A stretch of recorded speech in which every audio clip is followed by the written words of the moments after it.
안녕하세요. 전 일찌감치 어린 나이에 결혼 생활을 시작해 몇 년 전 남편과의 관계를 정리하고 홀로 살고 있던 평범한 여자입니다. 남들은 어떨지 모르겠지만 적어도 저한테 결혼 생활이라는 것은요, 다시는 기억하고 싶지도 않을 정도로 괴로운 역사거든요.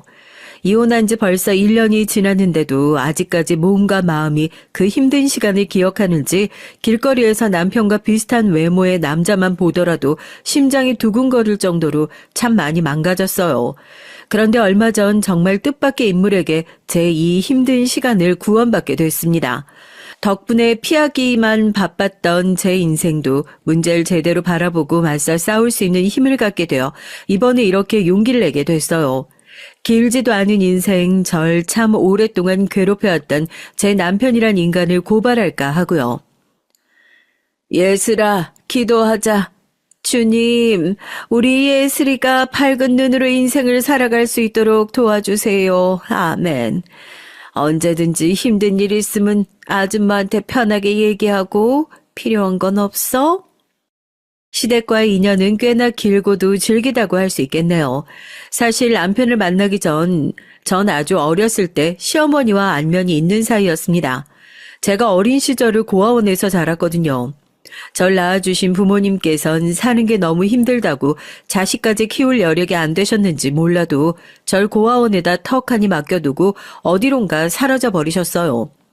다른 애들은 부모님 얼굴을 기억해서 부모님이 보고 싶다고 밤마다 우는데 전 절 낳아주신 부모님 얼굴도 기억나지 않아요.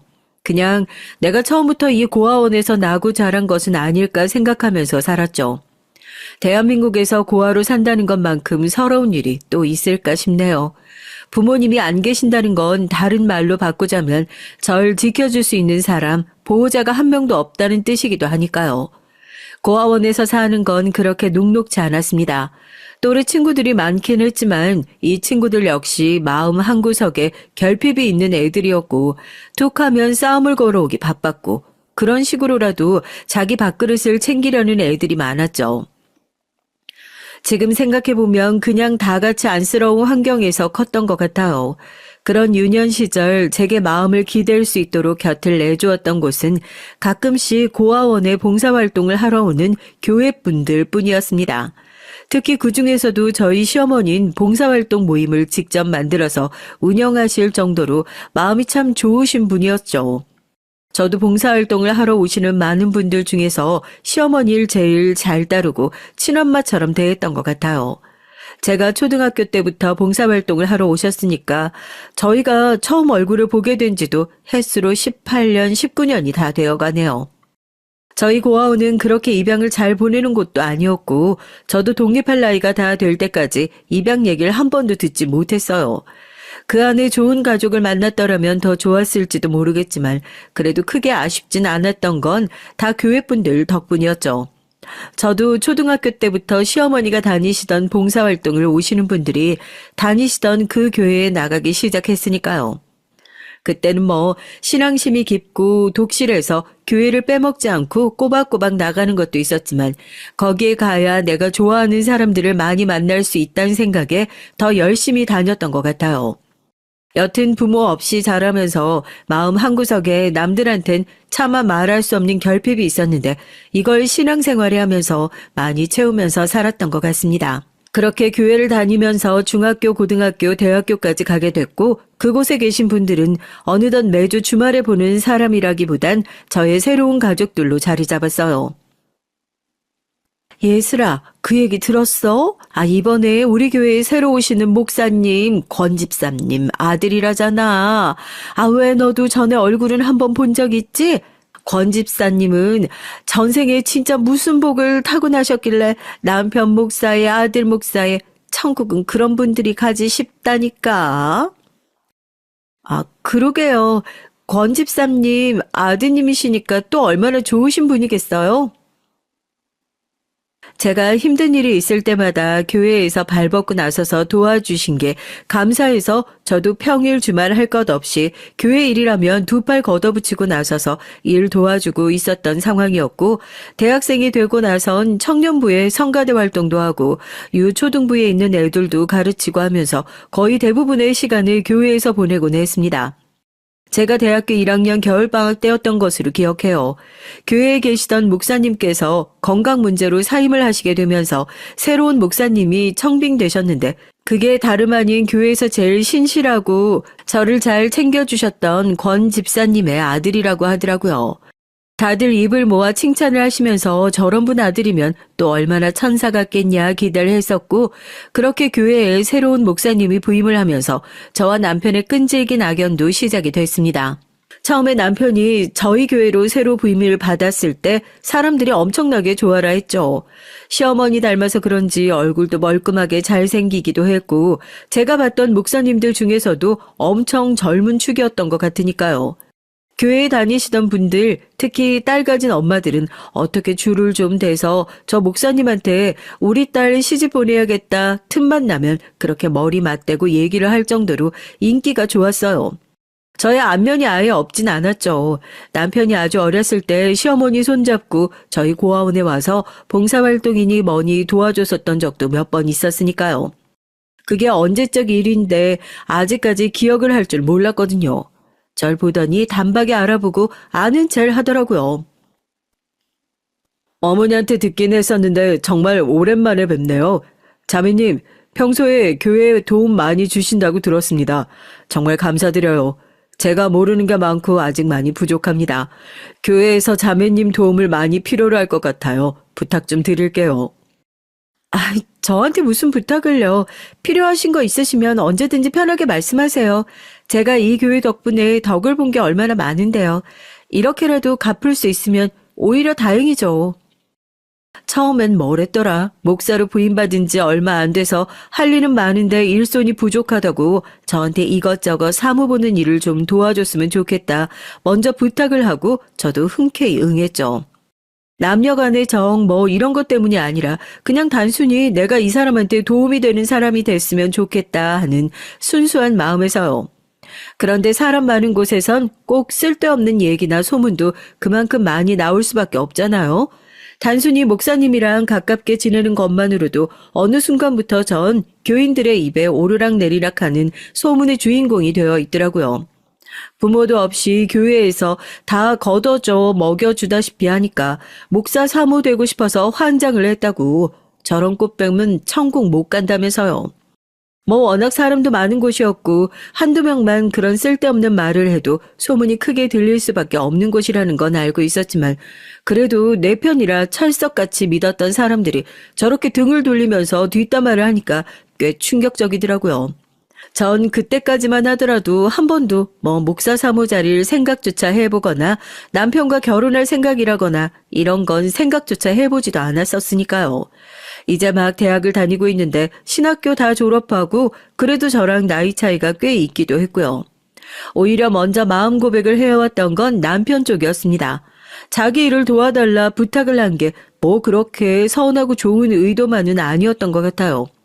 왜 이렇게 나한테만 잘 챙겨주냐, 잘 해주냐, 좀 요상하게 굴었던 적이 몇 번 있었거든요. 그때마다 먼저 불편한 티를 내면서 먼저 내빼고 자리를 피했지만요. 하루는 교인들 다 돌아간 교회에서 일을 하고 있는데 갑자기 남편이 제 손을 꼭 붙들어요. 이게 지금 뭐 하는 건가 싶어서 손을 얼른 빼려고 하니까 손을 꼭 붙잡고 자기를 어떻게 생각하냐고 묻더라고요. 좋은 목회자라고 생각한다고 불편하니까 이건 놔주시라고 그랬죠. 신도들이 뭐라고 하는지 나도 알고 있는데 나 예슬 씨한테 진심으로 좋은 마음 가지고 있어요. 목회자의 동반자로 산다는 것이 그렇게 쉬운 길이 아니라는 건 나도 우리 어머니 보면서 잘 알고 있어서 함부로 말은 못하겠지만 그래도 내 마음 받아주면 안 되겠어요? 너무 갑작스러운 말씀이라 좀 당황스러워서요. 그런 쪽으로는 아직 한 번도 생각해 본 적이 없기도 하고 물론 목사님이 좋은 분이라는 건 저도 알고는 있는데 제가 너무 어리고 멋모르던 시기이기도 했죠. 지금 생각해보면 나이도 꽤나 있는 목회자가 젊은 여신돌 거의 추행한 것에 가깝지 않나 싶어요. 남편은 끊임없이 저에게 구애를 하면서 가뜩이나 말 많은 교회 사람들인데 여기서 괜히 소문에 살 붙였다가 둘 다 피곤하지 않겠냐.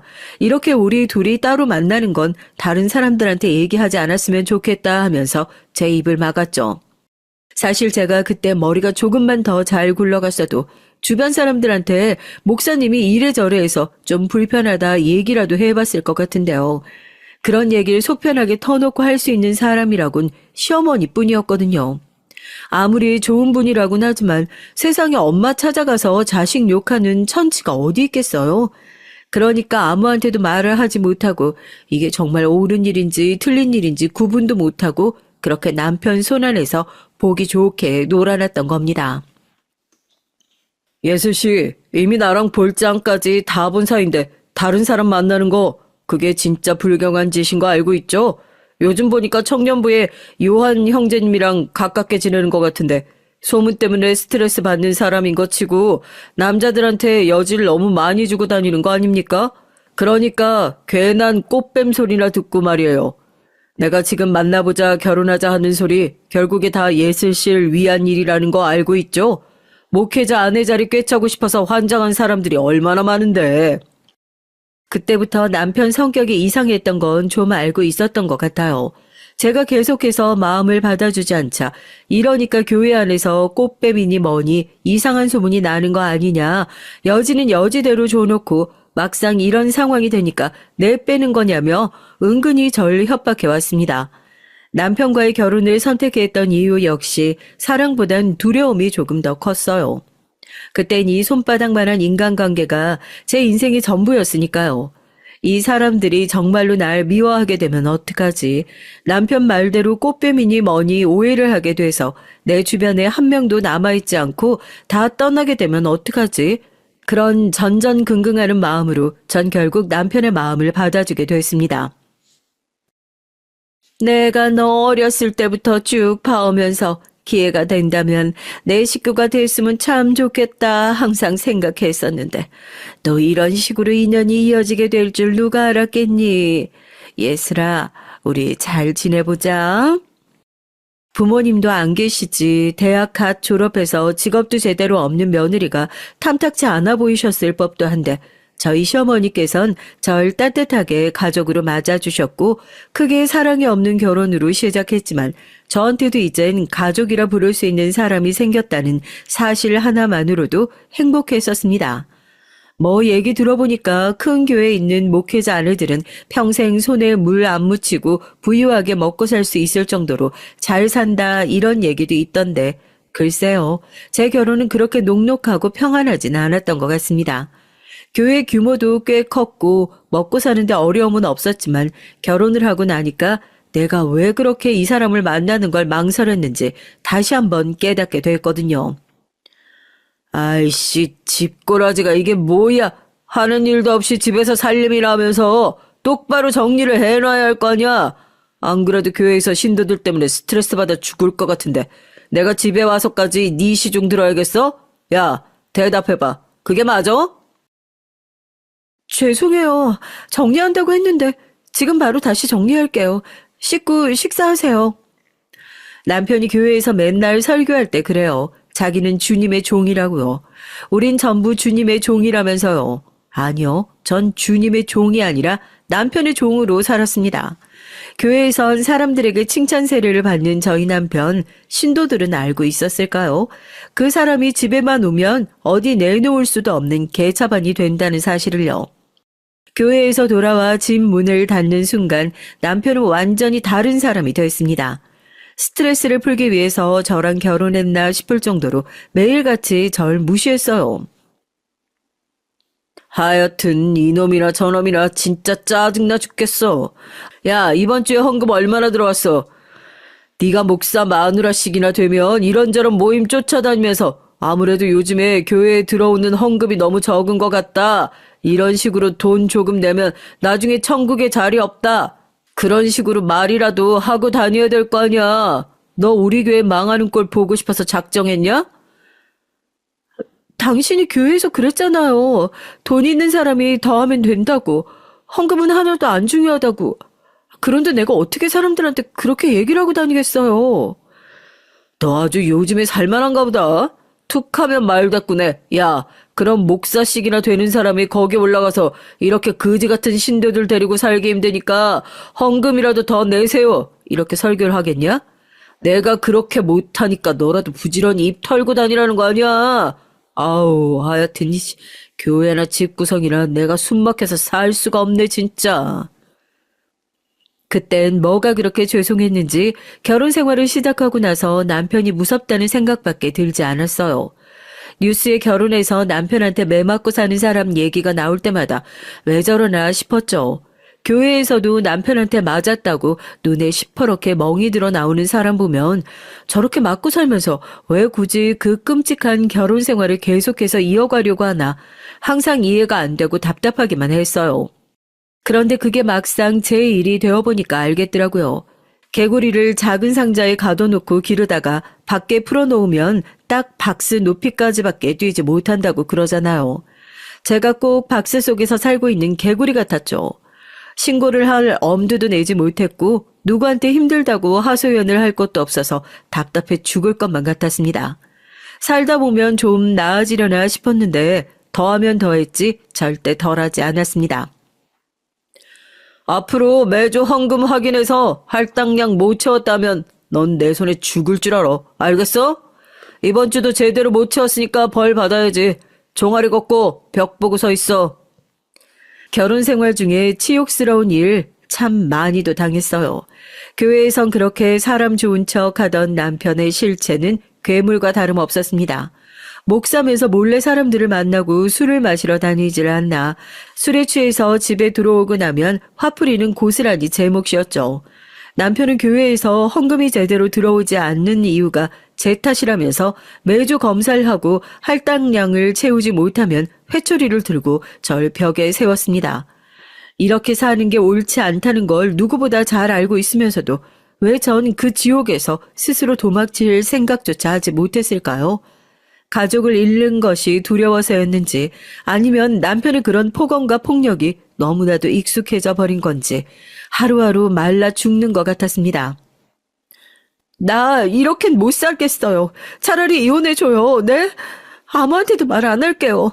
아무한테도 소문 안 내고 조용히 살 테니까 제발 이혼만 해줘요. 돈 달라는 소리도 안 할게요. 제발요. 너 누구 인생 망치려고 작정했어? 목사 마누라가 갑자기 이혼하자고 하면 사람들이 나 의심할 거 뻔히 알면서도 그런 소리를 해? 네가 아직 정신을 제대로 못 차렸구나. 저라고 도망칠 생각 안 해봤을까요?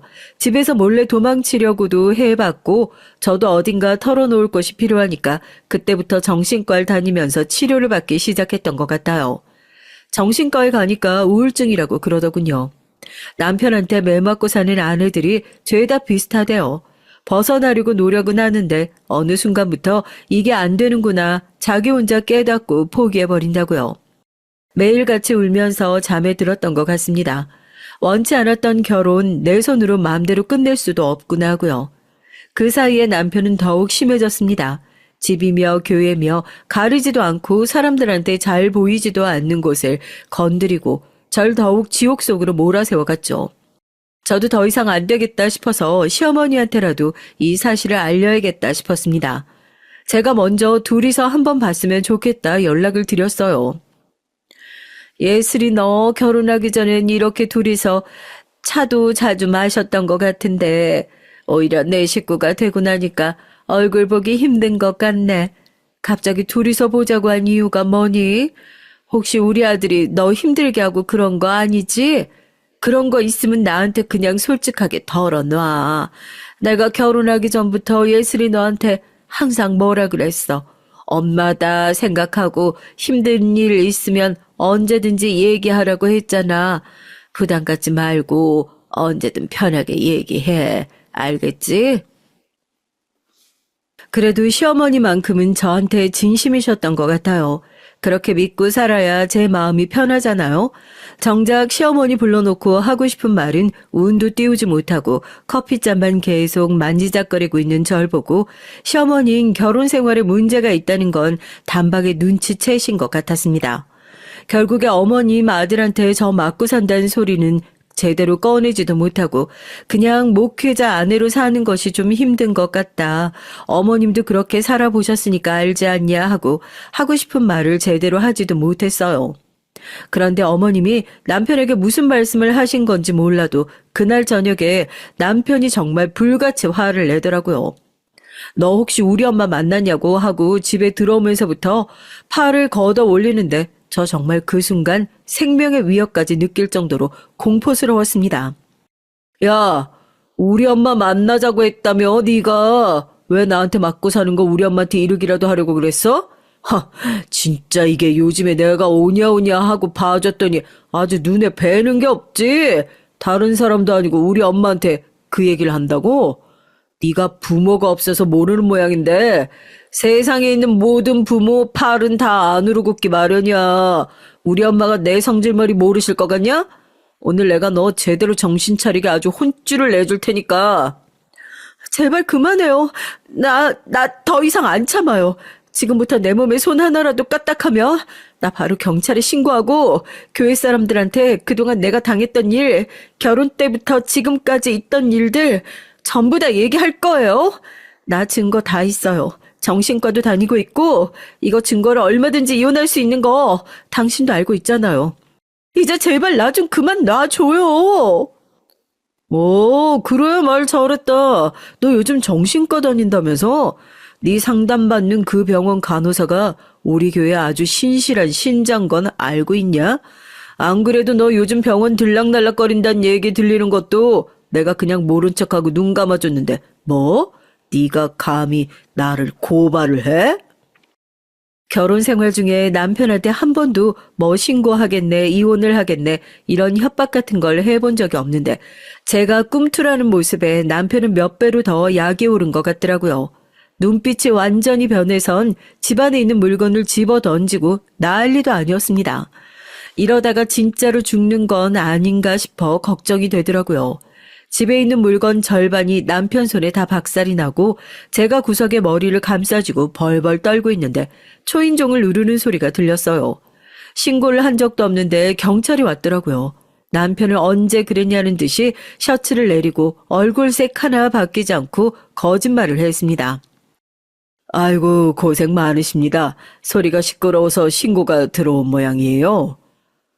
아, 여기 위에 교회 목사님 아니십니까? 예, 저희도 신고받고 출동했는데 신고를 받으면 어쩔 수가 없어서요. 잠시 집 안에 들어가서 확인 좀 해봐도 되겠습니까? 경찰관이 집 안으로 들어오고 나서 목격한 모습은 처참했죠.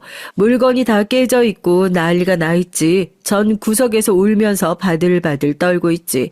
사람 좋은 목사님으로 저희 남편을 알고 있던 경찰관들도 그제서야 의심스러운 눈으로 남편을 쳐다보더라고요. 한 경찰관이 괜찮냐면서 절 이렇게 세웠고요. 저한테 입 조심하라는 듯 남편은 무서운 눈으로 절 쳐다봤습니다. 막상 경찰이 왔는데도 그동안 내가 당하고 살았다는 걸 입도 뻥끗 할 수가 없는 등신이 되어 있었어요. 아유, 이거 말씀드리기가 뭐한데 사실 저희 아내가 정신질환을 앓고 있어서요. 우울증 약을 복용하고 나면 한바탕 이렇게 난리가 나는데 밖에서 보시는 분들 오해하실 수도 있겠다 싶네요. 정신과 진료 기록도 다 남아있으니까 의심스러우면 확인해 보셔도 됩니다. 여보, 맞지? 경찰관들이 의심스러운 눈으로 절 쳐다보고 전 아무런 대답을 하지 못하고 남편의 눈을 피했어요. 그제서야 남편도 초조해졌는지 제 어깨를 감싸주고 저한테 들리게끔 귀에다 조용히 속삭이더라고요. 너 원하는 대로 이혼해 줄 테니까 경찰관들 앞에서 말 똑바로 하라고요. 여기서 남편의 악행을 일러 바쳐봤자 이 사람들도 다 한통속이라는 생각도 들고 아무런 증거도 없는 내 말을 믿어줄까 싶기도 했고요. 이런 식으로라도 남편 소나기에서 벗어날 수 있다면 전 더한 거짓말도 할 수 있었을 거예요. 경찰들에게 거짓말을 했죠. 이거 전부 다 제가 한 거라고. 제가 아프다고 하면서요. 그제서야 경찰들은 의심스러운 눈빛을 거두었습니다. 아유, 사모님이 그렇게 아프신 줄도 모르고 있었습니다. 고생이 많으시겠어요. 진짜로 아픈 정신병자인 저 인간인데 이가 부득부득 갈렸지만 이 집을 떠나기 위해서라면 뭐든 다 참을 수가 있었습니다. 경찰관들이 집을 나서고 남편은 네가 신고를 한 거냐면서 절 마구 몰아세웠죠. 내 핸드폰은 아까 당신이 박살을 냈는데 내가 무슨 수로 신고를 했겠냐. 사람들이 밖에서 듣고 시끄러워서 신고한 거 아니겠냐.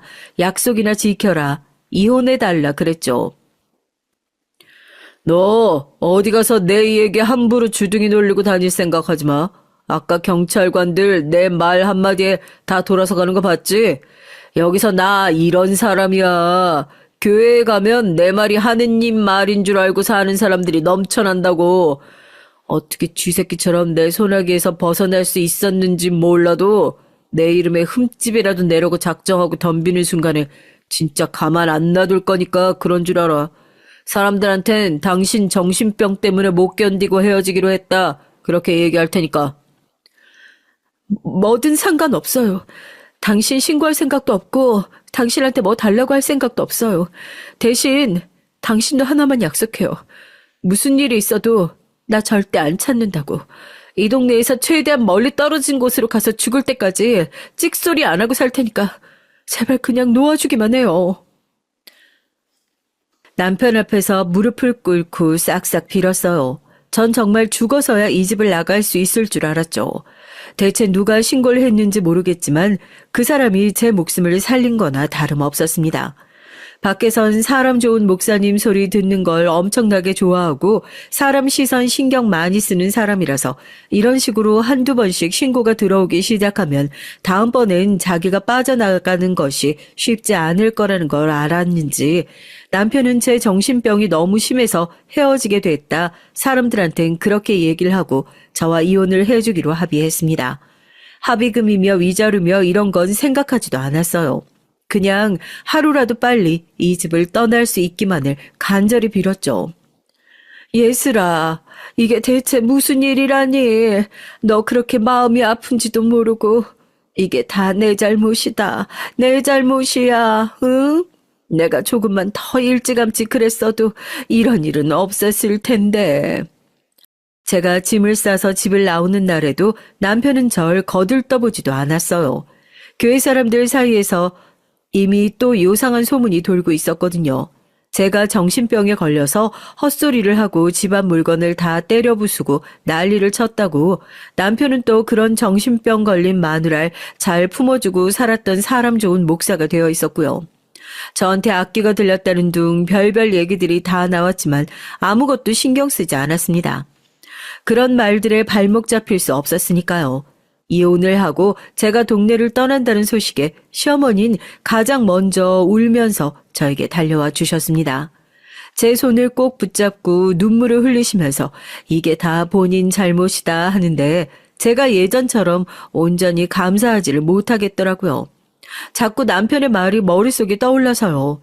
아무리 그래도 팔은 안으로 굽는다고 결국 부모는 자기 자식이 우선일 뿐이라고요. 말로는 저한테 미안하다 어쩐다 하지만 속으로는 내 아들 이혼하게 만든 며느리를 엄청나게 원망하고 있는 거 아닐까 그런 생각을 했습니다.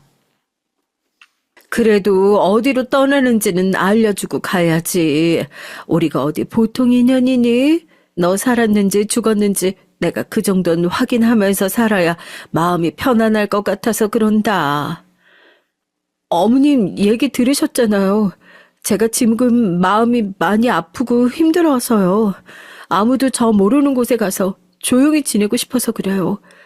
저 어디로 가는지 그 사람한테도 말 안 했어요. 예슬아, 제발, 응? 나한테만 말해다오. 내가 창우한텐 절대 아무 말 안 하마. 하느님 앞에 맹세할게. 찾아가겠다는 것도 아니고 가끔 소식이나 전하고 싶어서 그러는 거니까. 혹시라도 제가 이사가는 곳 주소를 알려줬다가 이혼한 전 남편이 분에 못 이겨서 저한테 찾아와 해코지라도 하면 어떡하나 그런 생각이 들어서 쉽게 입이 떨어지지 않았습니다. 아무것도 달라고 안 하고 사람들한테 얘기도 안 하고 조용히 이혼하는 조건은 제가 이사를 가는 곳이 어딘지 알리지 않겠다. 다시는 절 찾아오지도 찾으려는 노력도 하지 않겠다는 조건이 붙어 있으니까요. 그런데 막상 진심으로 절 걱정하면서 생사라도 확인하게 주소라도 알려달라 사정을 하는 시어머니의 모습을 보니까 마음이 약해지더라고요. 그래도 한때 내 식구라고 생각했었던 사람인데 다른 사람한테는 몰라도 어머님한테만큼은 내가 살고 있는 곳을 알려도 되지 않을까 했죠. 어머님, 제가 다 말씀은 못 드리는데요. 제가 마음이 너무 힘들어서 그래요. 제가 창호 씨랑은 이혼을 하더라도 어머님은 얼마나 소중하게 생각하는지 잘 알고 계시죠? 저 정말 여태까지 살면서 엄마 안 계시는 서러움, 어머니 덕분에 많이 달래면서 살았어요.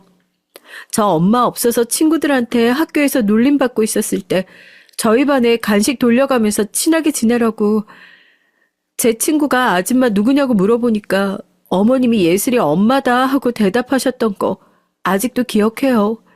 그러니까 어머님, 제가 알려드린 주소 정말 꼭 어머님만 알고 계셔야 돼요. 절대로 창호 씨한테 알리면 안 돼요. 제가 그 사람을 다시는 못 볼 것 같아서 그래요. 부탁드릴게요. 어머님도 눈물을 더 참지 못하고 절 끌어안고 펑펑 우시더라고요. 고작 이혼일 뿐인데 그것도 어머님 때문이 아니라 그 아들 때문에 하게 되는 이혼인데 뭐가 저렇게 미안하고 서러우셔가지고 날 붙잡고 사과하고 우실까 싶더라고요. 사람들이 하는 얘기 다 들으셨을 텐데 아들은 목사까지 만들어놨는데 며느리는 악귀가 들렸네 어쨌네 그런 소문에 어머님도 참 많이 스트레스 받으셨을 텐데 끝까지 날 이렇게 따뜻하게 품어주시는구나 싶어 결국 고민을 하다 어머님한테 제가 이사갈 곳 주소를 몰래 드리고 그렇게 도망치듯 집을 나왔습니다. 이런저런 조건 달아가면서 돈 한 푼 받지 않고 했던 이혼이니까 말이 좋아 독립이지 처음엔 뭐 노숙이나 다름없었죠. 대학 졸업하고 일 한 번을 해보지 않고 살림만 했었던 절 쉽게 받아주는 직장도 없었고 새로 이사간 곳에선 정말 말 한마디 하지 않고 별의별 일을 다 하면서 조용히 지냈습니다. 교회 근처에 갈 때마다 심장이 어찌나 두근거리는지 평소에 신앙심이 깊긴 했지만 교회 근처로 가지도 않았었다니까요. 반지하 새빵을 하나 얻어가지고 식당 일도 하고 청소 일도 하면서 그렇게 한 달 근근히 먹고 살기만 했어요. 처음엔 자다가 꿈에 전 남편이 나와 비명을 지르며 일어나는 날도 많았습니다. 혹시나 이 사람이 가만 생각하니까 화가 가라앉지 않아서 시어머니를 쪼아서 주소를 알아내 찾아오면 어떡하나 불안한 마음에 떨면서 자다가도 일어나 몇 번씩 문단속을 다시 하기도 했고요. 병원은 계속 다니고 있었지만 한번 마음에 생긴 상처는 그렇게 쉽게 사라지지가 않더라고요. 자라보고 놀란 가슴 소뚜껑 보고 놀란다고 하잖아요.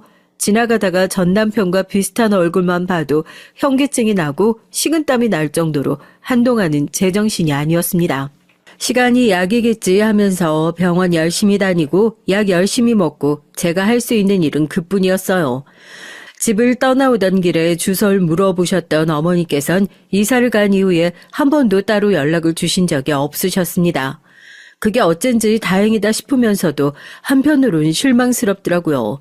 너도 정말 내 자식처럼 생각한다. 생사라도 확인할 수 있게 주소라도 알려달라. 울면서 사정을 했던 것이 엊그제 같기만 한데 결국 어머님도 말뿐인 사람이었구나.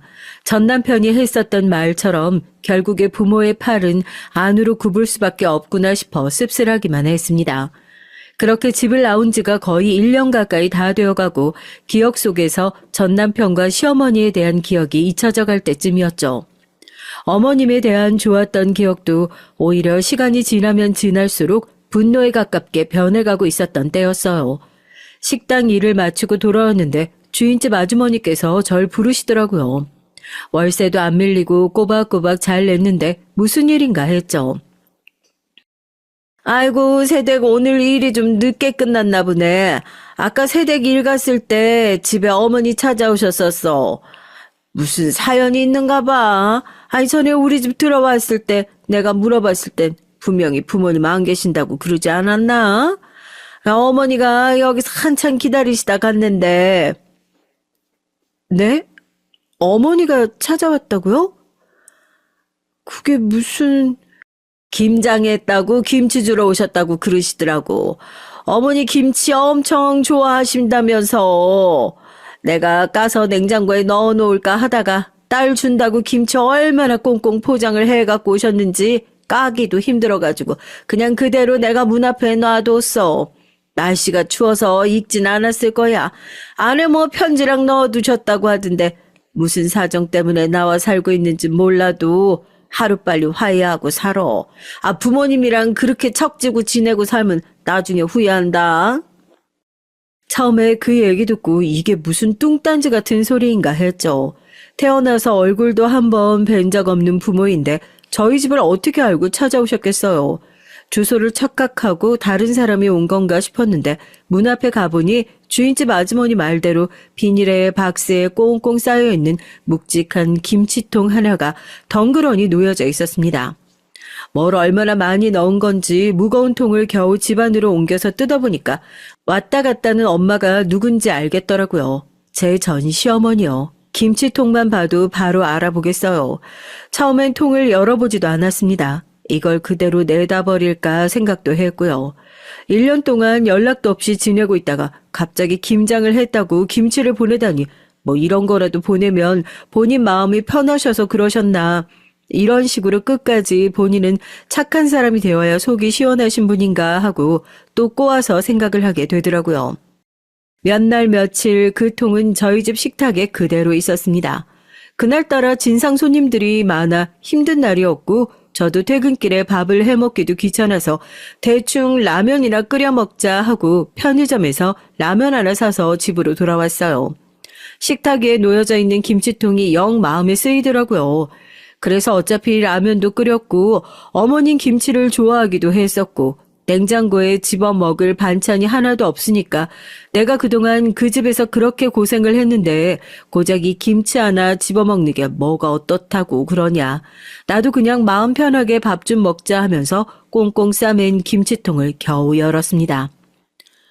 아니 세상에 이게 다 뭐야 대체? 저 김치통 열자마자 깜짝 놀라서 그대로 주방에 주저앉고 말았습니다. 통 안엔 김치 대신 10,000원짜리 지폐뭉치가 꽉꽉 담겨져 있었거든요. 그 돈뭉치는 무슨 드라마에서나 봤지 실제로 보는 것도 처음이었어요. 이게 진짜 어머님이 보내신 게 맞긴 맞나? 나한테 갑자기 이런 큰 돈을 왜 보내신 건지 별의별 생각이 다 들더라고요. 김치통을 그대로 열어보니까 10,000원짜리 지폐 뭉치 안에 편지 한 통과 USB 하나가 들어있었습니다. 이혼하고 나와 산 지 1년 만에 일어난 이 모든 상황들이 얼떨떨하기만 했어요. 그리고 대체 이 USB는 뭐란 말입니까? 우선 편지를 까서 읽어봤죠. 그리고 전 어머님이 저에게 이 큰 돈을 보낸 이유가 무엇인지 그제서야 알게 됐습니다. 예슬아, 너한테 사죄할 것이 있어. 이렇게 편지를 쓴다. 네가 그동안 우리 집에서 당했던 일들이 이 엄마가 하나도 빠짐없이 다 알고 있어. 그럼에도 불구하고 내 자식이라고 모른 척하고 있었던 못난 날 용서해달란 얘긴 못하겠다. 사람 같지도 않은 내 자식놈과 살다 헤어지면서도 위자료 한 푼 챙겨받지 못하고 도망치듯 집을 떠났지. 이 돈은 아무런 부담 갖지 말고 받아줬으면 좋겠다.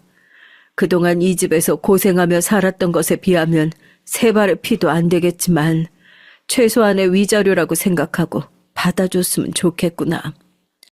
그제서야 어머님이 제가 집을 떠난 날 몇 번이나 미안하다고 사과를 하면서 눈물을 흘리셨던 이유를 알게 됐어요. 제가 그 집에서 전 남편에게 학대에 가까운 수준으로 당하고 살고 있었던 걸 어머님은 알고 계셨던 겁니다. 자식이라는 이유로 부모라는 이유로 모른 척하고 있었지만 평생 사랑으로 지켜봐왔던 절 끝내 모른 척하는 건 인간으로서의 양심을 포기한 것만 같다면서 늦었지만 잘못된 걸 되돌려야겠다는 생각을 하면서요. 놀랄 일은 거기서 끝이 아니었습니다. 왜 제가 이혼을 하기 직전에 남편이 집뿐만이 아니고 교회에서도 저에게 손찌검을 했었다고 말씀드렸었죠. 어머니께선 남편을 고발하기 위해 저에게 이 큰 돈과 편지를 보내셨다고 하더라고요. 자식의 허물을 마냥 덮어두고 사는 것이 아니라 잘못을 저질렀으면 제대로 죗값을 치러야 하지 않겠냐면서 보낸 증거물이었습니다. USB를 컴퓨터에 연결하자 그동안 남편이 교회에서 헌금을 마음대로 착복했었던 내역과 제가 남편에게 손찌검을 당했었던 영상들을 차곡차곡 정리해서 담아두셨더라고요. 편지엔 아무것도 생각하지 말고 제 미래와 행복만 생각하고 이 모든 것들을 하루빨리 경찰서로 가져가서 아들이 죗값을 치를 수 있도록 도와달란 얘기가 적혀져 있었습니다. 그 얘기를 보자마자 저도 모르게 왈칵 눈물이 터졌어요. 그동안 괜찮다고 저 자신을 끊임없이 속이고 달래왔었지만 사실 말도 못하게 속이 많이 골아 있었거든요. 맞고 살면서도 아무것도 하지 못하고 정신병자 취급을 받으면서 쫓겨나온 여자. 제가 무슨 잘못을 했다고 그런 벌을 받아야만 했나 잠도 자지 못하고 괴로워했었는데 그 답답한 누명을 이제야 드디어 벗을 수 있게 됐다는 사실에 벅찬 마음을 감출 수가 없었습니다. 어머님, 저 보내주신 거 받았어요. 도와주세요, 어머님. 저 이 사람 정말 제대로 벌받게 하고 싶어요. 제발 도와주세요, 어머님. 어머님한테 이런 부탁드려서 정말 죄송한데. 미안하다. 내가 너무 늦어서 미안해. 지금 내가 집으로 가마. 아유, 짠한 것. 그리고 전 그 모든 증거를 확인하자마자 바로 어머님에게 전화를 걸었어요. 어머님께선 떨리는 제 목소리를 듣자마자 한달음에 저희 집으로 달려오셨고요. 이혼을 하고 나서 딱 1년 만에 다시 어머님의 얼굴을 보게 된 것이었죠. 저흰 서로를 보자마자 부둥켜 안고 엉엉 울었습니다. 어머님은 저에게 죄송하다는 말을 몇 번이나 하셨어요. 내가 어떻게 너한테 감히 용서받을 생각을 하겠니? 너 그렇게 당하는 거 뻔히 알면서도 나도 무서워서 아무런 말도 못했다. 그런 짐승 같은 놈을 내 자식이라고 품고 키워왔다고 손가락질 당할까봐 그게 무서워서 너한테 말만 자식이다 자식이다 하면서 당하고 있을 때 도와주지도 못했어. 미안하다. 늦어도 잘못된 거 우리 다시 한번 되돌려보고 잘 살아보자, 응? 아니에요, 어머님. 지금에라도 제 한 풀어주셔서 너무 감사해요. 저 어머님 아니었으면 평생 억울하고 괴로워하면서 살았을 거예요. 혼자선 절대로 다시 일어날 생각조차 하지 못했을 겁니다. 어머님 마지막으로 저 한 번만 도와주세요. 잘못한 사람은 벌을 받아야 하잖아요. 그동안 너무 당하고 살아서 그런지 제 손안에 증거가 다 있는데도 신고하는 그 간단한 일조차 엄두가 안 나더라고요. 경찰에 같이 가서 신고를 해달라 어머님에게 부탁을 했습니다.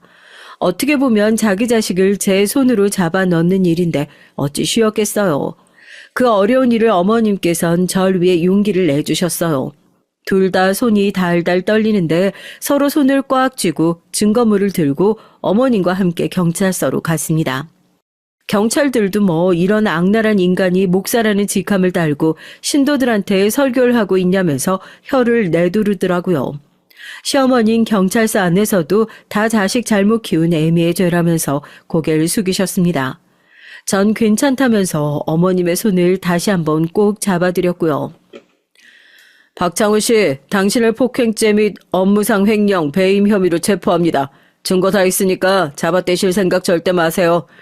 어떻게 그동안 이런 악랄한 짓을? 아니, 그게 무슨...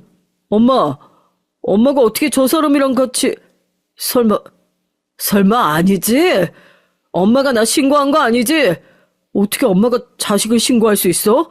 말이 안 되잖아. 이놈아, 목사라는 놈이 사람들 앞에서 끝까지 네 잘못 발뺌할 거야. 그동안 그렇게 죄를 많이 짓고 살았으면 반성할 생각은 못할 망정 내 자식 같은 며느리한테 함부로 손 올리고 사람들한텐 아예 정신병 때문에 이혼한다 그렇게 거짓말을 했었지. 교회 헌금도 네 마음대로 가져다 쓰고 얘한텐 헌금 할당량 채우라고 사람들 꼬드기고 다니라고 시켰다면서 너 그 죄값 아무리 기도해도 절대로 용서 못 받아. 그 죄값은 감옥에 들어가서 네가 직접 갚아야지. 뭐? 아니 목사 저놈이 사기꾼이었다고? 야, 이런 쓰레기 같은 놈아, 내 헌금 돌려내. 어머님과 경찰들과 함께 1년 만에 다시 교회를 찾게 됐고 신나게 설교를 하고 있던 전 남편을 보자마자 심장이 미친 듯이 두근거리더라고요. 경찰관들은 설교를 하고 있던 전 남편을 긴급 체포했습니다. 당연히 교회 안에 있던 신자들은 이게 무슨 일이냐 하고 난리가 났죠. 전 남편은 끝까지 자기 잘못을 발뺌했지만 어머니께선 교회 신도들 앞에서 고개를 숙이고 전 남편의 죄가 담긴 USB를 사람들 앞에서도 그대로 보여줬어요. 목사님, 목사님 하면서 전 남편을 진심으로 존경했었던 사람들도 완전히 등을 돌리고 돌을 던지기 시작했습니다. 왜? 내가 당신한테 맞고만 있는 사람이라서 평생 그렇게 맞고 살 줄 알았어? 나 이제 그렇게 당하고 안 살아. 앞으로 나랑 어머님 다시는 건드릴 생각하지 마. 아니, 평생 빵에서 썩을 거니까 건드리고 싶어도 다시는 못 건드리겠구나. 너 같은 인간은 지옥에나 떨어져. 그동안 맞고 산 세월이 억울해서요. 경찰관들한테 끌려가면서 저한테 욕을 퍼붓는 남편의 뺨을 저도 시원하게 한 대 올려붙였습니다. 살면서 사람을 때려본 게 그날이 처음이었어요. 경찰관들도 제가 당한 일을 전부 아니까 절 말리긴커녕 못 본 척을 하면서 이놈 꼭 실형 살게 해주겠다고 질질 끌고 가더라고요. 그동안 잘못된 소문에 속아서 저한테 손가락질을 하면서 욕을 했던 교회 신도들도 하나둘씩 다가와서 저에게 사과를 건넸습니다. 나도 저 목사란 놈한테 깜빡 속았어. 정말 미안해. 내가 너 보고 산 세월이 있는데 그럴 애가 아니란 걸 알면서도 저 뱀 같은 혀에 속아가지고 아이고 딱해라. 그러지 말고 여기로 이사와서 살아.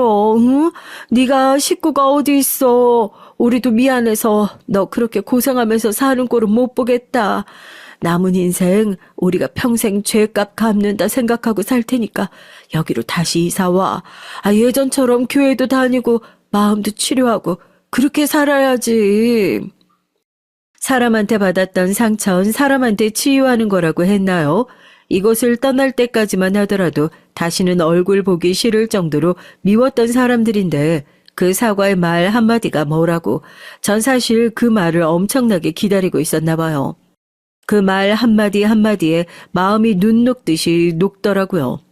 어머님도 다시 한번 미안하다면서 절 옆에서 꼭 끌어안아 주셨습니다. 전 남편은 결국 실형이 나왔어요. 제 기준에선 너무 짧은 형이었지만요. 그렇게 큰 잘못을 저질렀는데도 꼴랑 6년, 항소를 하게 된다면 또 어떻게 달라질지도 모른다고 하더라고요. 어머님께선 항소를 하지 못하게 교회 사람들과 어떻게든 막을 거라고 6년이 지나고 나오더라도 제 근처엔 얼씬도 못하게 절 지켜주실 거라고 했지만 무섭고 불안한 마음이 아직까지 드는 건 사실이에요. 전 다시 그 동네를 떠나 원래 살던 곳으로 이사를 오게 됐고 지금은 어머님과 함께 지내며 교회 사람들과 잘 지내고 있습니다. 전 남편의 악행을 좀 더 널리 알리게 되면 그 인간이 6년 후에도 저한테 감히 접근할 생각을 하지 못할까 싶어 이렇게 사연을 쓰게 됐네요. 앞으로 전 어떻게 살아가고 또 어떻게 강해져야 할지 많은 조언을 해주시면 감사하겠습니다. 안녕하세요. 40대 중반 여자입니다. 요즘엔 이런 사연들이 많던데 저도 있었던 일을 제보하고 싶어서 글을 써서 보내봐요. 제가 속이 좁은 것이 있었던 것인지 지금은 동서와의 관계가 틀어지면서 아예 연락하지 않고 지내고 있어요. 원래부터 이렇게 사이가 안 좋았던 건 아니었는데 저에게 어린 동서가 한 명 있었거든요. 그 동서와 일이 생기게 되면서 그동안 호구같이 베풀었다는 걸 느끼고 이번에 제대로 연을 끊게 되는 계기가 됐습니다. 전 20대 후반에 지금의 남편과 결혼하게 되면서 저에겐 동서 한 명이 생기게 됐죠. 결혼식 전부터 느꼈던 부분이지만 처음엔 시부모님은 선하시고 성격이 괜찮아 보이셨거든요. 그래서 전 시댁을 정말 잘 만났다고 생각하고 생활하고 있었는데 결혼 전부터 시작해서 계속 절 무시하는 동서 때문에 고민이 됐습니다. 아무래도 동서 같은 경우엔 저와 비슷한 나이기도 하고 잘 지낼 수 있을 거라고 생각하고 있었는데 그건 큰 오산이더라고요. 하긴 지금 생각해보면 어떻게 시댁 식구들이 편할 수 있겠어요. 결혼을 결심하면서 전 시댁살이 같은 건 생각을 해보지 않았습니다. 그 이유 중 하나는 시부모님은 워낙 잘해주시기도 했고 남편도 저한테 잘하고 중립을 잘 지키기 때문에 사실 큰 문제는 없어 보였거든요. 전 어렸을 때부터 결혼하기 전엔 사람을 잘 봐야 한다고 예전부터 부모님께서 가르치셨는데요. 그래서 남편이랑 결혼할 때도 저희 집안에 대한 얘긴 거의 안 하고 사람 그 자체를 보고 결혼을 생각하게 됐습니다. 저희 집이 조금 잘 사는 편이라서 돈을 보고 접근하는 경우가 종종 있었고 실제로 전 연애에서 돈을 아예 쓰지 않는 남자친구를 만난 적도 있어요. 그때 당시엔 제가 어리기도 하고 무엇보다 그 사람을 많이 좋아하기도 해서 그게 잘못된 일인지 잘 모르고 있었거든요. 그동안 내가 데이트 비용을 냈으면 자기가 한 번쯤은 낼 수 있는 거 아니야? 야, 너희 집은 돈도 많으면서 왜 그렇게 생색이야? 사랑하는 사람이 필요하다는데 그것도 못 해줘? 아니, 그래도 그렇지 너무 심한 거 아닌가 싶어서. 아니, 그러면 헤어지든가 부잣집 딸처럼 행세하면서 공주처럼 살 땐 언제고? 이제 와서 지랄이야. 아니야, 내가 미안. 내가 살 수도 있는 거지 뭐. 이제 와서 생각을 해보면 그때 전 어리기도 했고 당시에 만났던 사람들이 대부분 저보다 나이 차이가 있는 상대였기 때문에 그 말을 다 들어줬던 것 같아요. 또 제가 만났던 전 남자친구 중에서 가장 어이가 없었던 상대가 바로 제 돈을 본인의 돈처럼 쓰던 사람이었어요. 그래도 있는 사람이 더 내야지라는 생각으로 그 사람을 3년 동안 만났는데 제가 주는 돈으로 다른 사람과 바람을 피우고 있다는 사실을 알게 되면서 그 뒤론 정말 사람을 잘 봐야겠다 생각했습니다. 아무래도 사람을 잘 봐야 하는 이유 중 하나가 제가 다른 사람들에 비해 흔히 말하는 금수저에 해당하는 만큼 정말 좋아하는 마음보다 자산을 노리고 접근하는 경우가 꽤 있었거든요. 처음엔 잘 몰랐는데 만나면서 본심을 드러내는 경우가 많다 보니 저도 마음의 상처를 입을 수밖에 없었습니다. 그러다가 남편을 만나게 됐는데 전 처음에 남편에 대해서 긍정적인 마음을 가지고 있었던 건 아니었어요. 직장에서 만나다 보니까 서로 팀원 그 이상 그 이하도 아니었거든요.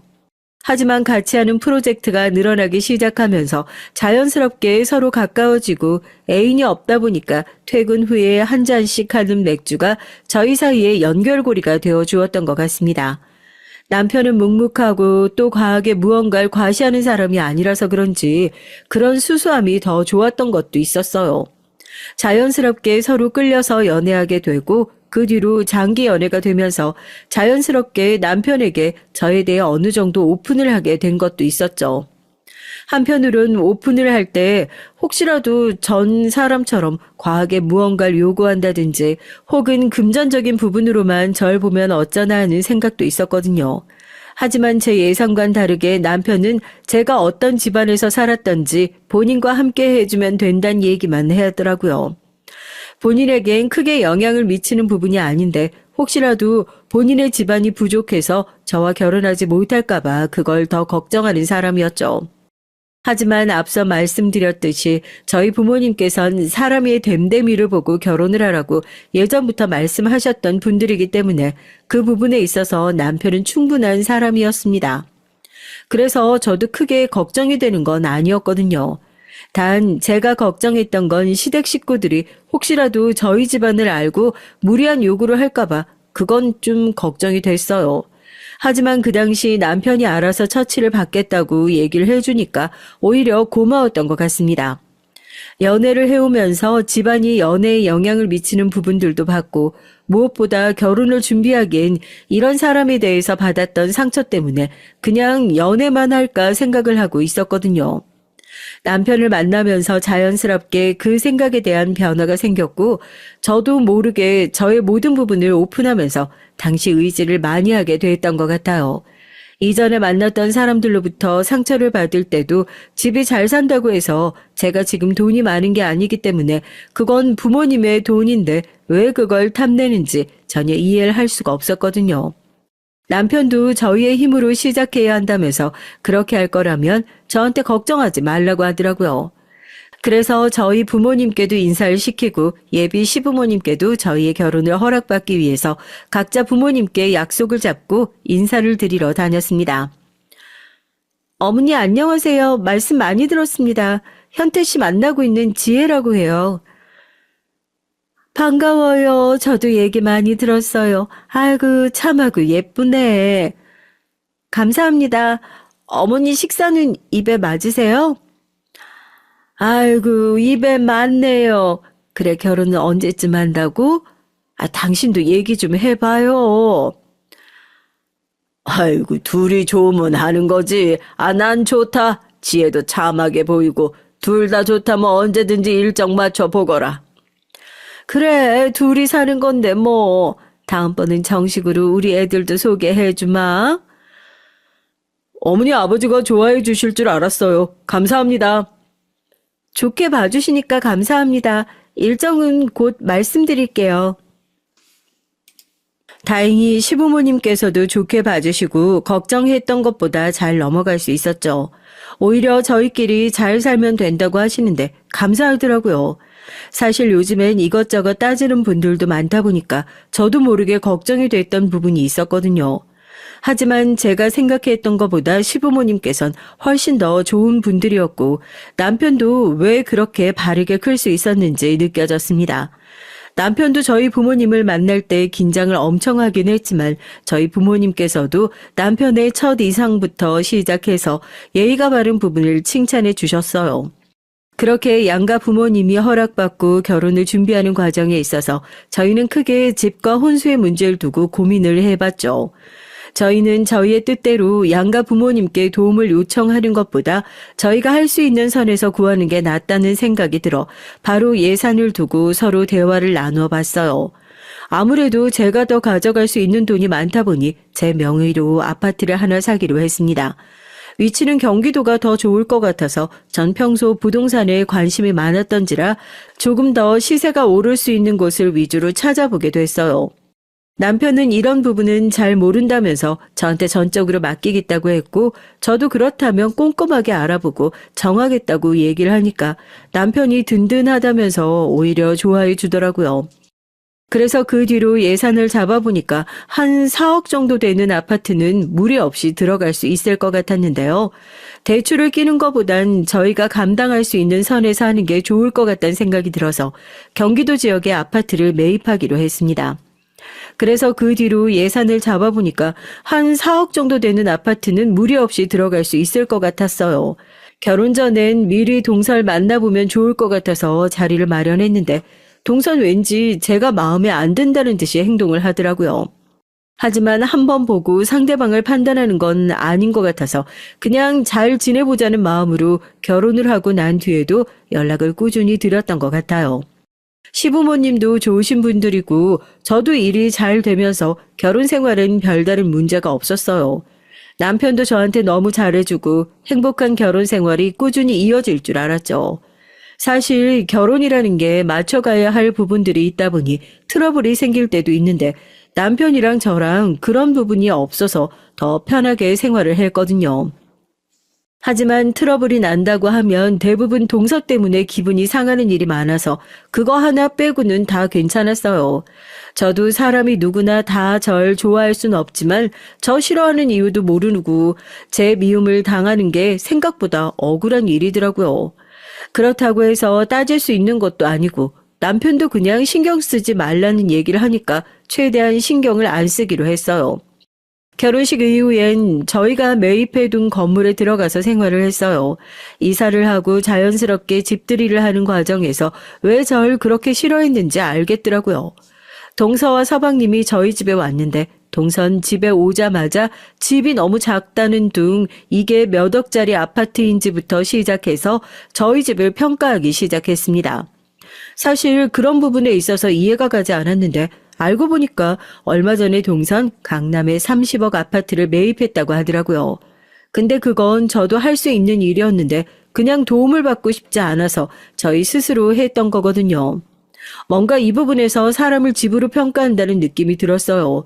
그 부분에 있어서 타격을 그렇게 심하게 받진 않아서 그대로 듣고 흘렸거든요. 그냥 훈수하는 게 마음에 안 들었을 뿐이지 그것 때문에 집을 옮겨야겠다는 생각이 들진 않았어요. 시부모님이 오시고 나서도 계속되는 훈수에 결국 어머님이 한 소리 하시니까 그때부터 조용해졌습니다. 사실 전 그런 부분에 있어서 타격을 심하게 받는 사람은 아니라서 한 번 듣고 흘리는 타입이거든요. 그래서 그동안 제게 뭐라고 했던 말들도 전 기분이 나쁘긴 했지만 그래도 듣고 흘리니까 빨리 잊어버릴 수 있었기 때문에 크게 문제가 되진 않았어요. 게다가 남편이 잘해주니까 그런 부분들이 있더라도 먼저 사과해주고 제 기분을 헤아려주는 게 더 좋았거든요. 그래서 동서가 아무리 그렇게 얘기를 해도 타격을 받지 않고 지나칠 수 있었던 것 같아요. 저희 집 같은 경우엔 워낙에 잘 사는 집에 속하다 보니까 30억짜리 아파트 정도는 제가 마음만 먹으면 매입할 수 있는 정도여서 크게 더 타격을 받지 않았던 부분도 있어요. 물론 이 부분은 시부모님도 모르고 계시고 알고 있는 사람은 제 남편분이었거든요. 그래서 동서가 돌아가자마자 남편이 코를 치면서 얘기를 하는데 속이 시원했습니다. 아니 자기야, 너무 웃기지 않아? 우리가 돈이 없어서 강남에 못 갔다고 생각하는 것 같은데 내가 알기론 저쪽도 잘 사는 편 아니거든? 그래? 근데 30억 아파트는 어떻게 들어갔지? 나도 별로 신경 안 쓰니까 너무 걱정하지 마. 내가 알기론 영혼까지 끌어다가 투자해서 들어간 걸로 알고 있는데 왜 저렇게 집에 신경을 쓰는지 모르겠네.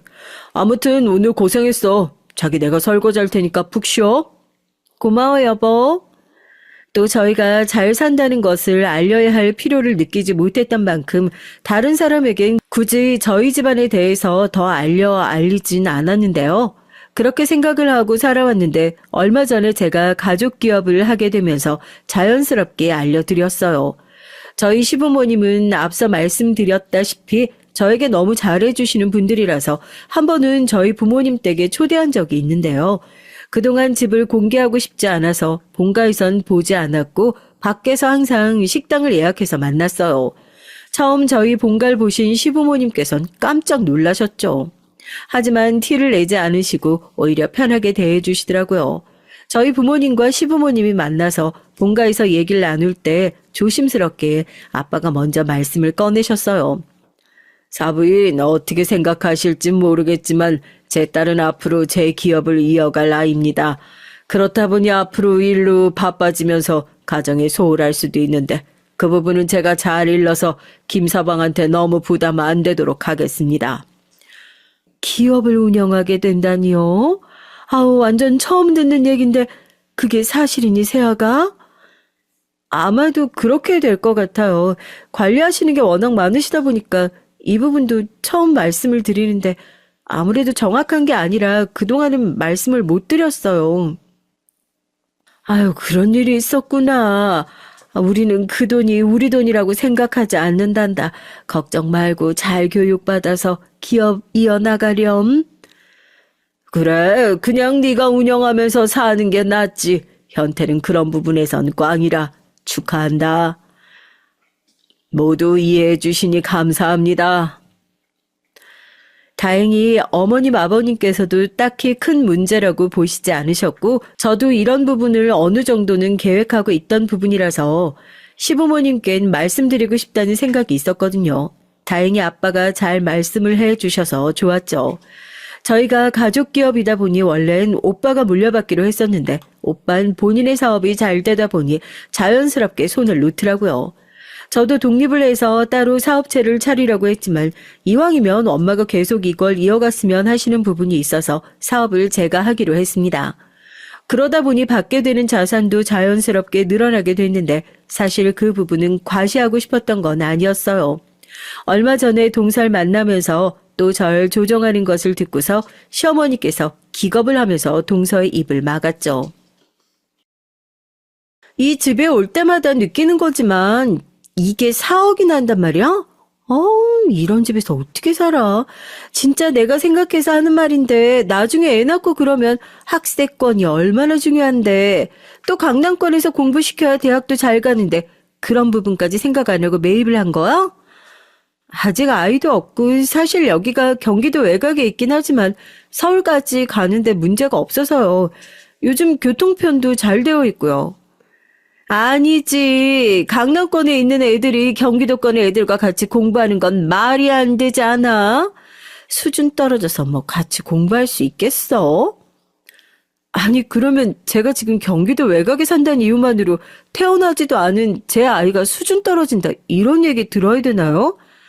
아니, 그렇잖아. 수준이 떨어질 수밖에 없는데 내가 틀린 말 한 것도 아닌데 왜 이렇게 발끈해? 역시 외곽 사는 사람들은 이런 부분에서 발끈한다니까. 예, 지금 그게 무슨 소리니?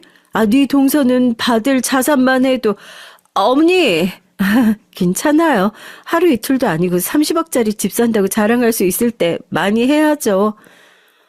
내가 지금 자랑하려고 이런 얘기한다고 말하는 거야?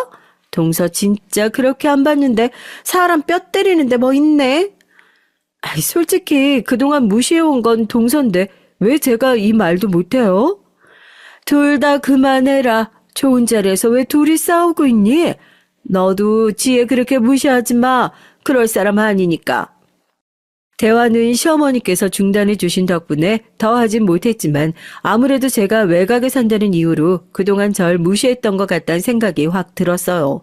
그리고 어머니께는 자산이 있다는 얘긴 당분간 동서에게 하지 않았으면 한다고 얘기를 드렸고요.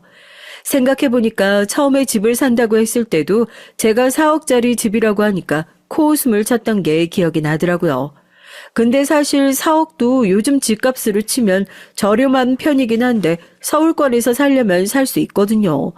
전 무리에 가고 싶진 않았기 때문에 그동안 제가 잘 선택한 부분이라고 생각하고 있었는데 뭔가 무시를 당하니까 저도 모르게 분노가 치밀어 올랐습니다. 제가 참기 어려웠던 건 저뿐만 아니라 저희 부모님을 들먹이면서 딸이 그래도 시집을 가는데 이 정도는 해줘야 하지 않겠냐는 얘기를 했을 땐 진짜 화가 너무 나더라고요.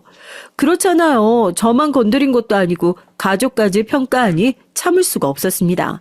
남편이 저에게 미안하다며 사과를 하긴 했지만 그것과는 별개로 저와 수준이 차이가 난다는 걸 제대로 알려주고 싶더라고요. 제가 그동안 일을 배우면서 점점 자산이 늘어나기 시작하다 보니까 자연스럽게 이사라는 것도 나쁘지 않을 것 같다는 생각이 들었던 참이거든요. 현재 집을 사두었던 게 올라서 지금 딱 매매하기에도 좋은 시점인 것 같았는데 한편으론 이게 동서 말을 듣고 화가 난다고 집을 옮기는 것이 맞나 싶어서 좀 더 고민을 해보기로 했어요. 사실 제가 신경만 안 쓰면 되는 부분이잖아요. 남편도 더 신경 쓰지 말라고 하는데 점점 저희 집안에 무시를 하는 게 느껴졌지만 일단 한 번은 참는다는 마인드로 넘어갔는데 그 뒤로 점점 선을 넘는 동서를 보니까 더는 안 될 것 같았죠. 어딜 가나 식당이든 집에서 만나든 저희 부부를 보면 요즘 힘들지 않냐는 얘기를 하더라고요. 왜 이런 얘기를 하나 싶었는데 요즘 금리가 엄청나게 올랐잖아요. 저희가 대출을 많이 끼고 집을 샀다고 생각하는 것 같았어요. 근데 제가 말했다시피 전 부모님의 손을 빌리지 않고 제가 모아둔 돈과 남편의 돈을 합쳐서 샀기 때문에 대출을 낄 일은 더더욱 없었거든요. 그러다 보니 그 부분에 대해서 이해가 가지 않았는데 동서가 먼저 얘기를 꺼내서 저희는 대출을 하나도 끼지 않았다고 말하니까 벙쪄서 저희를 쳐다봤어요. 어머, 동선 지금 많이 힘이 드나 봐. 아무래도 요즘 금리가 많이 오르긴 했죠. 근데 저흰 대출이 하나도 없다 보니까 잘 몰랐네요. 아니, 대출 없이 이 집을 샀다고? 돈이 어디 있어서? 그런 부분까진 저희 일이고요. 아무튼 힘드신데 식당까지 내시라고 하니까 힘드신가 봐요. 여보, 오늘은 우리가 내자. 제가 쏠게요, 동서. 이때다 싶어서 동서에게 대출을 많이 껴서 요즘 좀 힘드시나 봐요 얘기를 하니까 표정이 정말 볼만하더라고요. 그동안 절 무시해왔던 만큼 저도 참을 수가 없어서 있는 말 없는 말 그대로 하기 시작했는데 저도 나름대로 복수를 계획했던 것 같아요. 그때까지만 해도 사실 서울의 집값이 그렇게 크게 떨어지지 않았는데 이후로 계속 낮아지는 그래프가 보여서 동서가 불안함이 커지고 있다는 걸 전 알 수 있었어요. 간혹 제가 집에 대한 얘기를 꺼내면 집값은 다시 오르는 것이라면서 저한테 알지도 못하면 얘기하지 말라고 하더라고요. 예전에 한번 뉴스에 나왔던 게 영끌을 해서 집을 샀던 사람들이 힘들게 산다는 뉴스가 요즘에 보도되고 있는데 딱 그게 동선의 집 얘기였거든요. 대출을 풀로 받아서 집을 샀지만 집값이 떨어지는 만큼 갈수록 빚만 늘어난다면서 시부모님께 얘기하는 걸 제가 우연찮게 듣게 됐거든요. 집이라는 게 사실 있으면 좋지만 본인의 수준에 맞게 가야 한다고 생각하는 부분인데 특히 요즘엔 집값에 대한 격차가 보이다 보니까 많은 분들이 신중하게 보고 가는데 동서는 단순히 집값이 30억이라는 얘기를 듣고 그만큼 본인의 자산에 대해 세울 수 있다고 생각을 했는지 그것으로 무리하게 이사를 했더라고요. 이해할 수 없는 부분이었지만 아무래도 본인에 대한 자존감이 낮기 때문에 그런 거 아니었을까요? 사실 그렇게까지 하지 않아도 잘 살 수 있는 방법들은 많잖아요. 본인은 강남에 있는 30억짜리 아파트를 산다는 점으로 다른 사람을 무시하고 또 절 조롱하면서 지내는 걸 보니 화가 나기도 했지만 한편으론 짠한 마음도 들었던 것 같아요. 아무래도 어렸을 때 결핍이 되는 부분이 어른이 되면 나타난다는 얘기 있잖아요. 저 같은 경우엔 그게 사랑이었는데 아무래도 부모님이 바쁘시다 보니까 제대로 절 케어해 주시지 못한 부분이 있어서 다른 사람들에게 관심을 받고 사랑을 받는 걸 좋아하거든요. 아무래도 동서 집안이 좋은 편은 아니라서 그런지 그런 게 아파트를 통해서 나타나는 것 같다는 생각이 들었어요. 집값 비싸다고 해서 무조건 다 잘 사는 분들만 있는 건 아니거든요. 카푸어가 있는 것처럼 집을 무리해서 사서 나중에 높게 판다는 생각으로 사시는 분들도 많다 보니까 실제로 이런 분들이 주변에 꽤 많은 편이라 동서가 나중엔 걱정이 되는 마음도 없진 않았을 것 같아요. 물론 바보 같다고 생각하실 수 있는데 전 솔직히 그런 부분에 타격을 많이 입는 성격이 아니라고 말씀을 드렸잖아요. 저희 집안은 전체적으로 무시하는 건 싫었지만 개인적인 감정으로 동서와 형님 사이로만 두고 봤을 땐 걱정이 되는 부분들이 생길 수밖에 없었던 것 같아요. 아무래도 서방님도 계시다 보니까 저도 모르게 그런 생각이 들었는데 그 걱정도 제가 오히려 괜한 걱정을 했다는 생각이 드는 사건이 있었는데요. 그날은 시어머니 생신이라 온 가족이 모여 있는데 그 자리에서도 저한테 시비조로 말을 걸더라고요. 약속 장소가 서울이라서 강남으로 나가게 됐는데 이런 식당은 와본 적이 있냐면서 말하는 것부터 기분이 안 좋았습니다. 사실 전 사업을 하다 보니 시간적인 여유도 있고 장사도 잘 되는 편이라 항상 남편이랑 데이트할 때마다 서울 강남 쪽에 나와서 하는 편이거든요. 형님, 오늘 식사 비용 괜찮으시겠어요? 강남 오시면 많이 아끼셔야 할 텐데 제가 좀 부담 덜어드릴까요? 아니, 당신 정말 왜 그래? 형수님이 우리보다 훨씬 잘 살아. 아니, 난 걱정돼서 그런 거지. 당신까지 왜 그래? 예, 넌 좋은 날 나와서 왜 그러니?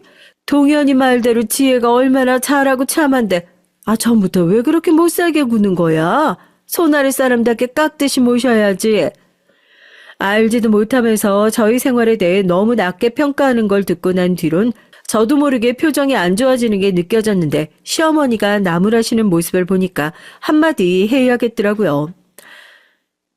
제가 틀린 말 한 것도 아니고 사실 형님 잘 되라는 마음으로 얘기를 해주는 거예요. 동서, 제가 잘 됐으면 하는 마음이 있다면 그렇게 조롱하는 게 아니라 격려해줘야죠. 그리고 아직 잘 모르나 본데 저 돈 잘 벌어요. 많이 벌어봤자 그래도 여유 안 되시잖아요. 그 경기도 외곽에서 일자리도 별로 없을 텐데.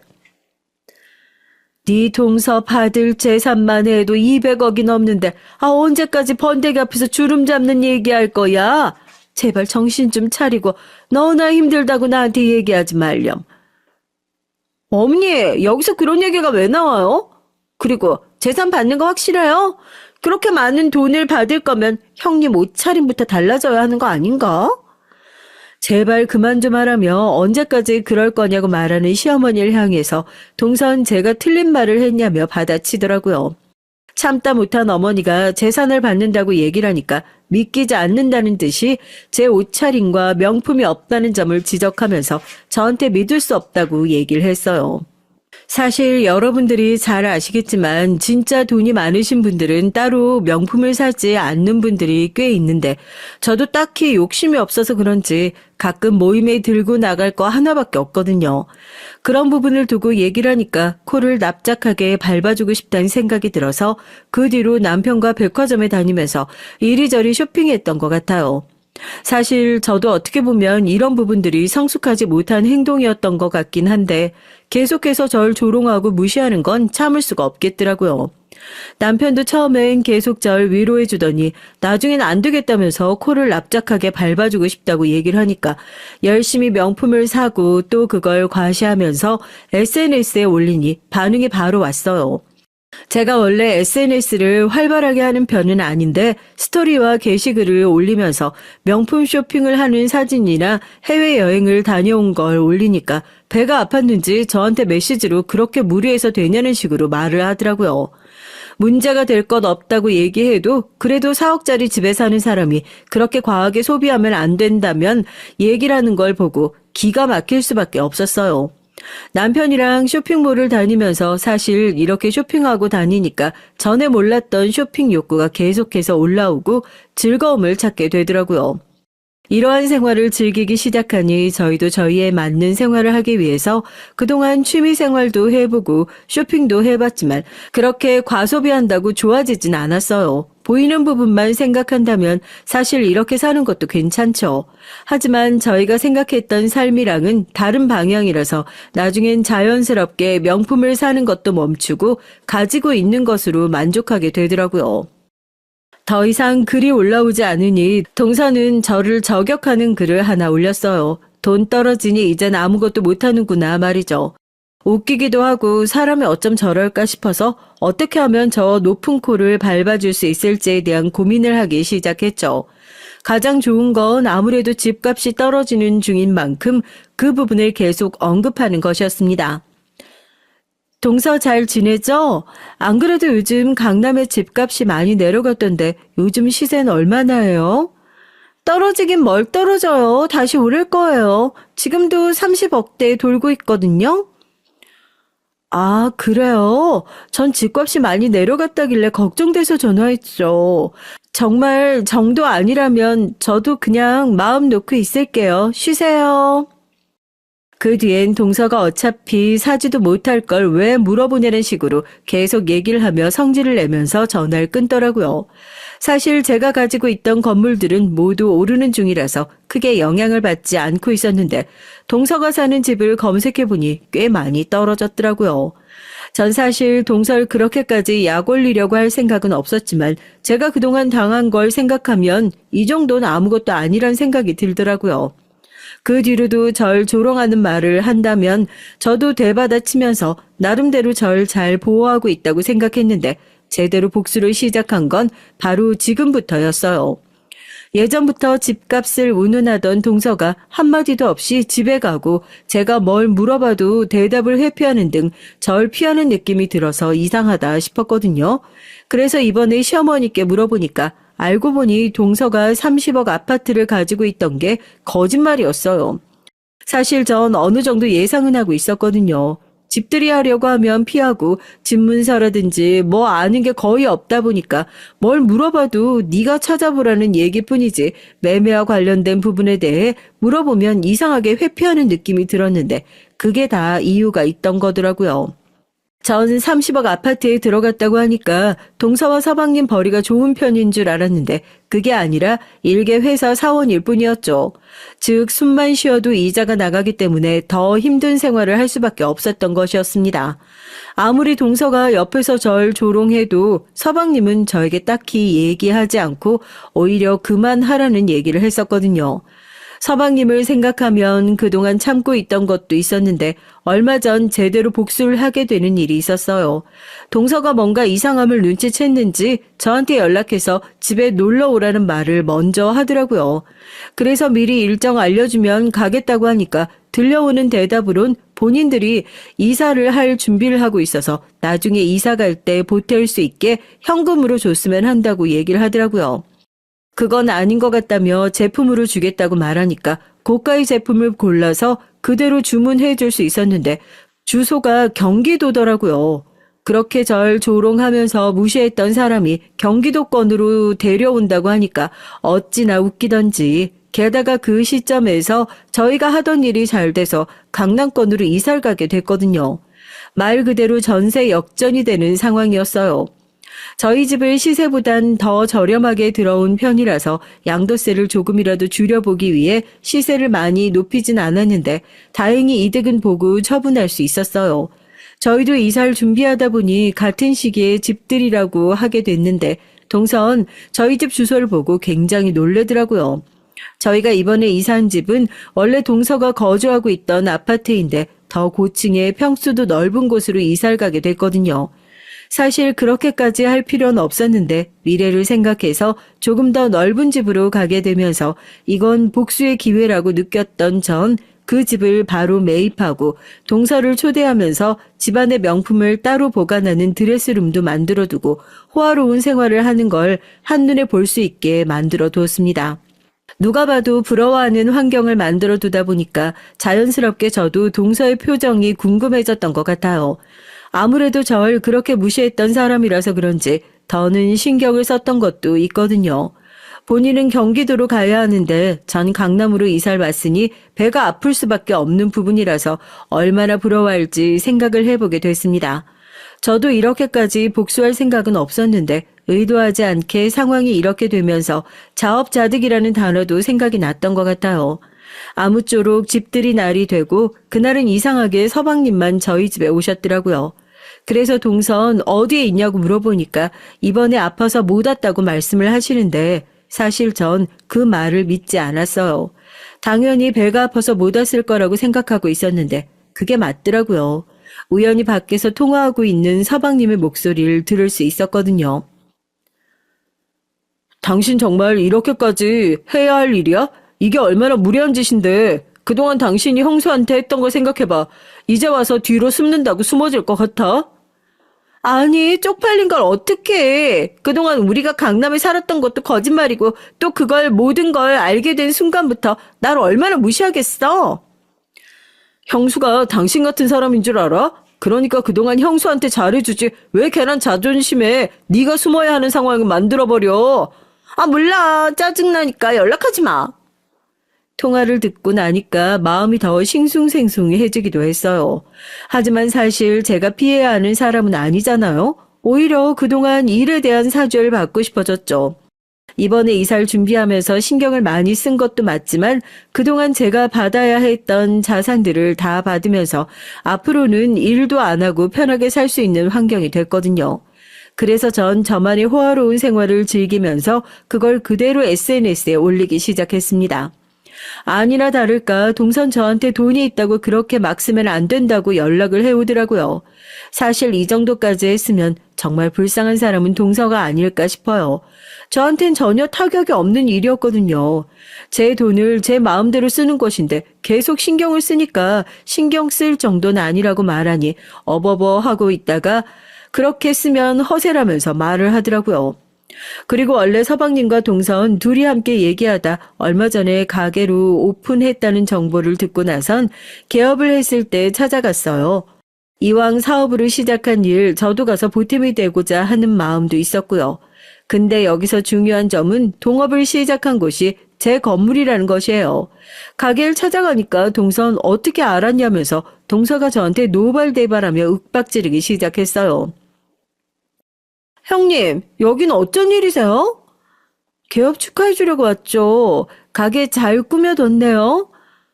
왜요? 이젠 형님보다 못 벌고 못 사니까 무시라도 하려고 오신 거예요? 아니요. 저 진심으로 축하해드리려고 온 건데요. 왜 그러세요, 동서? 속으로는 아주 우습다고 생각하고 있는 거 아니에요? 뻔뻔하시네요. 당신 그만해. 진짜 형수가 여길 우리한테 세를 내어주신 거야. 형수 아니었으면 우리 오픈도 못했어. 사실 이 가게는 서방님께 연락받고 나서 건물자리를 내어준 것이었습니다. 시세가 맞진 않아도 도와주고 싶은 마음에 조금이라도 월세를 깎아줬던 건데 서방님은 그걸 동서한테 얘기하지 않았던 거죠. 그야말로 난리가 나서 동선 여기선 절대 장사 안 한다느니 집에 가서 얘기하는 걸 들어보니까 아직도 정신을 못 차린 것 같았습니다. 본인이 절실함이 없으니 지금 이 상황이 대해서만 생각하는 것 같더라고요. 뭔가 자존심이 상해하는 느낌이었죠. 동서에게 잘 생각해 보라고 얘기를 한 뒤 뼈를 때리는 말 한 번 날리고 올 수 있었는데요. 그건 바로 돈이 없는데 있는 것처럼 행동하는 사람은 티가 난다는 것이었습니다. 이전에 동서가 저한테 그런 말을 한 적이 있었잖아요.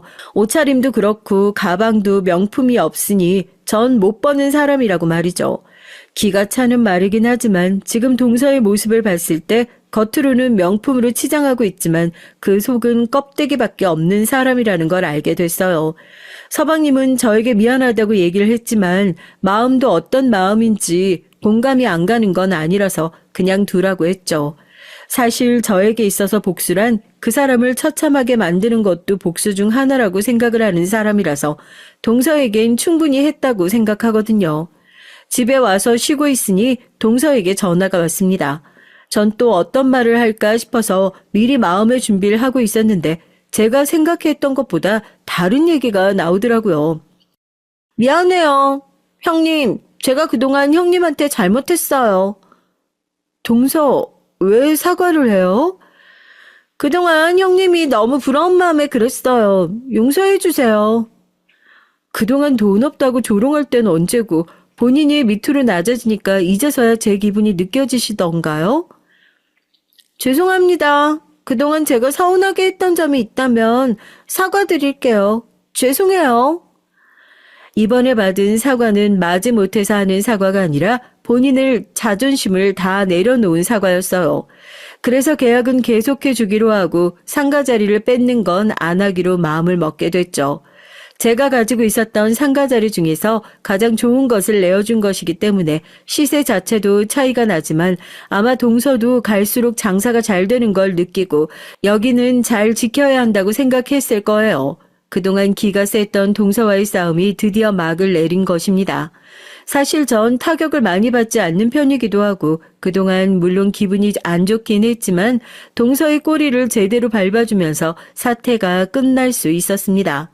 동서는 경기도에 내려간 이후에 열심히 장사하면서 전보다는 순해진 성격으로 살고 있는데요. 저처럼 대들지도 않고 뭔가 돈으로 찍어버리니까 오히려 깨갱거리는 느낌이 들더라고요. 그동안 저를 깔보고 무시했던 동선 이전과는 다르게 절 대하면서 깍듯하게 모시는 걸 보니까 참 사람이 간사하다는 생각이 들 수밖에 없었어요. 이 일이 없었다면 오히려 지금까지 절 그냥 무시하고 있지 않았을까 싶기도 해요. 결혼하고 난 뒤에 저에 대한 질투로 인해 그동안 마음의 상처를 입기도 했지만 지금 오히려 잘 되는 모습을 보니까 다행이란 생각부터 들었던 것 같아요. 시부모님도 저에게 동서 일은 신경 쓰지 말라고 얘기를 하시고 정말 가게를 빼고 싶으면 빼도 된다고 말씀까지 주시더라고요. 사람의 생계가 달려있는 부분인 만큼 쉽게 정할 수 있는 부분들도 아니고 또 동서가 그동안 있었던 일들에 대해 치고 있다는 사실만을 믿고 봐주고 있었거든요. 근데 여기서 마지막 단어를 보시면 아시겠지만 사건이 하나 더 있습니다. 봐주면서 관계가 개선되었다면 사실 이렇게 사연을 보내지도 않았을 거예요. 때는 동서가 저에게 사과한 뒤로 3개월 정도 지났을 때 일입니다. 평상시처럼 임대료를 확인하고 있는데 동서 가게에 임대료만 2달 정도 안 들어왔더라고요. 처음엔 자리를 잡으면서 힘들 것이라고 생각하고 넘어갔는데 그 다음 때까지 밀리니까 조금 불안해지더라고요. 곧 이어 석 달이 되고 넉 달째가 넘어갔을 땐 저도 동서한테 연락해서 임대료에 관해 얘기를 했습니다. 벌써 임대료가 4개월치나 밀렸는데 무슨 일 있어요? 보증금에서 제외해 드릴까요? 저희가 임대료를 왜 내요? 이거 언니 건물이라면서요. 아니 내 건물이긴 한데 이걸 왜 동서 건물인 것처럼 돈을 안 내요? 난 그리고 서류 쓸 때 임대료 안 받는다고 안 했는데. 아니 이렇게 힘들게 사는 거 아는 사람이 어떻게 배려도 없이 전화해가지고 돈 내놔라는 소리만 할 수가 있어요? 장사는 잘 되는지 뭐 그런 거 하나도 안 궁금하신가 봐요? 그거랑은 별개죠. 아무튼 기간 조금 남았으니까 그 안에 준비하고 준비 안 되면 그냥 보증금에서 다 뺄게요. 형님, 생각해봐요. 사업하시면 다 아실 거 아니에요? 수중에 남는 돈이 얼마나 된다고. 좀 봐주세요. 건물자리를 내어주었더니 아예 임대료를 내지 않는 걸 보니까 이대로 봐주는 건 아닌 것 같았죠. 그래서 남편이랑 상의하는데 이건 가족을 떠나 임대인과 임차인 입장에선 충분히 내쫓을 만한 사유가 된다고 해요. 마침 계약 기간도 얼마 남지 않아서 정리를 해야겠다고 생각했죠. 그리고 제가 이해를 못했던 부분은 서방님께선 임대료를 잘 내고 있다고 알고 계셨더라고요. 그동안 이해를 해주면서 봐줬던 걸 당연하게 생각하고 처음엔 미안하다는 말로 저에게 사과를 하더니 갈수록 동선 뻔뻔해진다는 게 느껴지더라고요. 그래서 서방님께도 말씀을 드렸는데 미안하다며 밀린 월세를 바로 보내주셨어요. 돈이 입금되고 난 뒤에 동서에게서 연락이 왔는데 자산도 많으면서 그 푼돈 받아서 뭐 하려고 하냐고 따지더라고요. 근데 돈이 많다고 해도 매달 돈 버는 게 사람 사는 일이잖아요. 남편도 제가 잘 되어도 열심히 하고 있는데 그거랑 도대체 무슨 상관인가 싶었어요. 그리고 가장 어이가 없었던 건 동서가 가게에 갔다가 친구들이랑 하는 얘기를 들었는데 마치 본인이 자산 200억을 가진 것 마냥 얘기를 하고 있는 걸 보고 이건 아니다 싶어서 바로 뒤집어 버리고 왔어요. 그날은 일이 일찍 끝나서 동서 가게에 들려볼까 하고 찾아갔던 것이거든요. 혹시라도 정말 장사가 잘 안 되는 거라면 임대료를 조정해서 낮춰줄 생각으로 말이죠. 근데 제 생각과는 다르게 장사도 잘 되고 있었고 카페 겸 음식점이라서 브런치를 즐기러 오는 사람들도 많았어요. 그래서 저도 들어가서 간단하게 커피를 한잔하는데 동서가 바쁠 것 같아서 따로 통만 남겨둔 상태였거든요. 근데 익숙한 목소리가 제 뒤에서 들렸습니다. 아니, 이번에 아버지가 나 건물 하나 관리하라고 주셨잖아. 그래서 겸사겸사 여기서 장사까지 하게 됐지 뭐. 진짜? 아버님 대단하시다. 너 어렸을 때만 해도 힘들었잖아. 자수성가 하셨네. 잘됐다, 야. 그럼 여기 사장님인 거야? 성공했네. 아니 뭐 이 정도쯤은 아무것도 아니지. 집도 강남에 30억 정도 하는 건물이 있어서 매입했어. 재테크용으로. 네가 잘 되니까 이렇게 부티가 흐르는구나. 대단하다. 부러운데? 이 건물이 동서 거라고요? 어머, 형님, 여긴 어쩐 일이세요? 이 건물 산 사람이 동서냐고요. 아니, 형님, 다른 데서 얘기하시죠? 누구신데 다짜고짜 오셔서 그러시는 거죠? 여기 건물주님 맞아요. 이 가게 사장님이시고요. 기가 차네. 동서가 얘기해봐요. 그게 맞아요? 형님, 저랑 따로 얘기해요. 넌 그만 가봐. 우리 형님이야. 아니, 왜 제 친구한테 손아라 사람이라고 해도 그렇지 무례하시네요. 무례한 건 동서죠. 있지도 않은 건물 가지고 있다고 하고 지금 제 건물로 자랑하고 있잖아요. 제가 다 설명할게요. 야, 너도 그만 말하고 가. 뭐야? 저 말이 다 사실이야? 너 이 건물 네 거라고 떵떵거리면서 말할 땐 언제고 지금은 깨갱거리고 있어? 제 건물을 왜 동서 거라고 말을 하고 다니는지 모르겠네요.